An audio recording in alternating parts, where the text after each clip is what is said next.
We're heading via Zoom to catch up with someone who's done some terrific stuff, a tech entrepreneur no less. We're actually going to reach out to the founder of Tech Ready Women, which was established in New South Wales back in 2017 when I was a very young man. By Christie. Christie Whitehill, welcome to The Informer. A rather convoluted start, but what I'm trying to understand is what took you, what was the germ of the idea, what was the genesis of this need to say to all women around the world, not just in Australia, you know what, we're tech ready and we're good to go?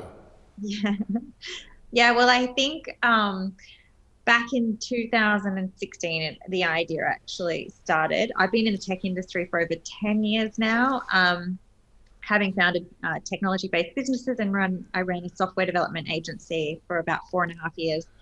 And I actually had a lot of women reach out to me saying, how do I get started? What do I do? And I heard a lot of horror stories as well.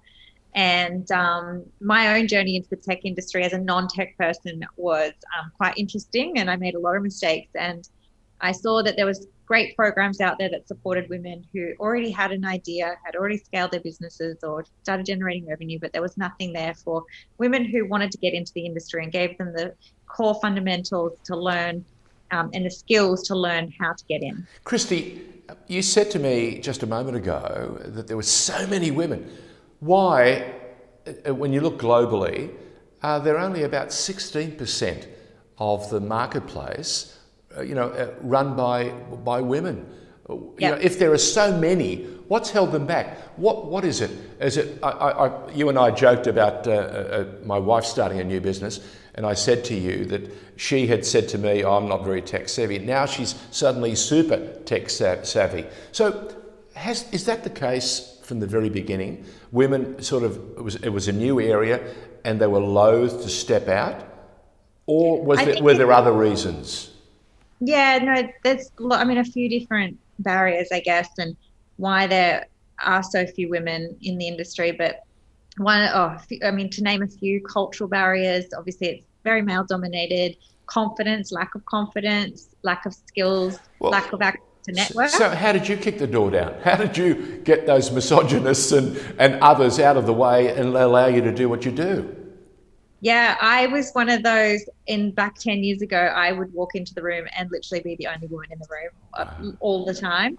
But I guess I'm quite a confident person, so I was not shy, and I sort of took that to my advantage. And I think definitely women can use that to their advantage to get the meetings. And it's women. People want to help. There are so many, and there's so much support for women, and especially by male champions. And let me just also add that we're now seeing governments pick up the challenge, and they're seeing that they too have a role to play to help not only more women get into the marketplace, and we're actually seeing the New South Wales government actually doing something rather exciting. Tell us about that. Yeah, so recently Tech Ready Women was awarded some funding through the New South Wales government, which means we can now place up to 100 women through our program this year on scholarship. So in the past, we haven't been able to do that. And I think it's definitely a time now. COVID's been bittersweet, but it's definitely a time now where people are seeing the need for more technology, more women in the space to help build the technology, because when we have diverse people with the diverse skills in the technology space, it means we're developing solutions for everybody, not just one type of person. I like that very much because as each of us, we're all individuals, as each of us comes in, we bring a new perspective, or we should we not? We don't want to be followers, we want to be leaders in some respects, which is the exciting thing. But you touched on COVID being bittersweet. I'm just wondering too, should we also understand that COVID has acted as an enormous catalyst for a whole bunch of other things that we never really imagined it would? Yes, definitely. I think it's allowed more organizations and people to think about how they use technology and how you can use technology in order to scale a business, in order to communicate, in order to get shit done, essentially. Yeah. No, the reason you make that point, and I want to back you up on that, is we were talking to a young web designer and an app developer, and they're working at creating an app for freelancers around the country and around the world.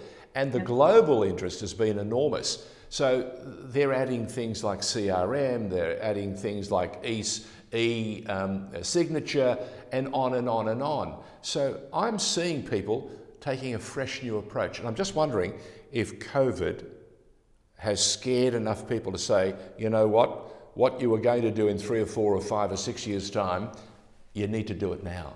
Yeah, definitely. Oh, it's 100% the way it's gone. But not only first-time founders, but also for large organizations. Okay, so for tech-ready women, let me ask you, what's next? So obviously we've got a national program. We can run our program nationally. We are also looking at implementing other new programs that support women in tech careers, and I guess working with the government in other states is our goal, and to be able to offer the program, nationally is really the key. Christie, have you had any federal interest? I noticed New South Wales, has come to the party and doing something really exciting, which I think is just off the charts fantastic. I have a daughter, and if she wants to challenge herself, I want to see her be able to do that. Is the federal government, especially in this day and age, starting to open up its eyes and its purse strings and offering a national program? Not just yet. We do have had some federal government grant funding, but not in the same way that we've had the New South Wales government funding. So totally open to that. Okay. So if people and women especially want to reach out to Tech Ready Women, what's the best way to get in touch with you?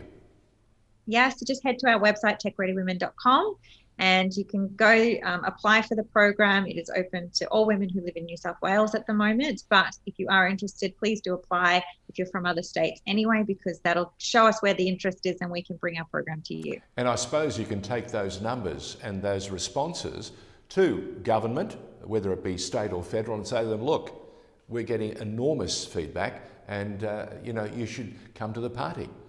Yep, look, definitely. Christie, bless you for being bold enough and brave enough and energetic and passionate enough to say to yourself and to others, you know what, I'm not going to sit back and follow, but we, when inspired, can do something that's really exciting. Tech Ready Women 2017, and it's now 2021, and I suppose the international stage beckons.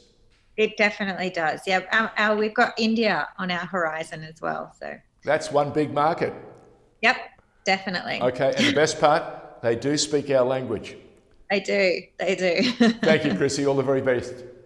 Thank you. Christie Whitehill joining us on The Informer and talking about a terrific idea, Tech Ready Women. It shouldn't be beyond you. If you're a young woman or a woman at any age, if you have a passion and a desire to find out a bit more about IT, there's a program and there are people and there's an outlet. It's called techreadywomen.com.